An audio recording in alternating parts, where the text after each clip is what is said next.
Hey, what's up? This is Ricardo at Parts People, and in this video, we'll outline the steps for completing a part replacement on your Dell PC. Visit our website and use this coupon for a 5% off discount.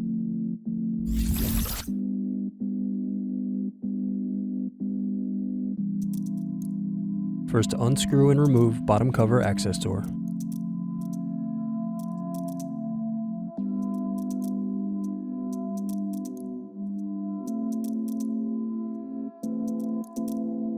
Then unscrew battery.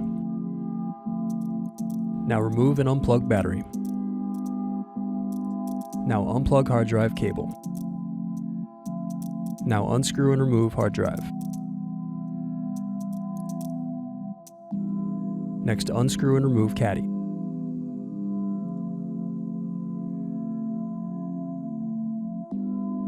Now unplug hard drive cable. Now unplug LED circuit board.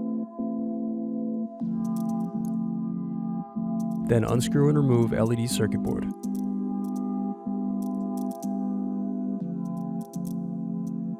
Thanks for watching. Don't forget to like and subscribe if you enjoyed this video.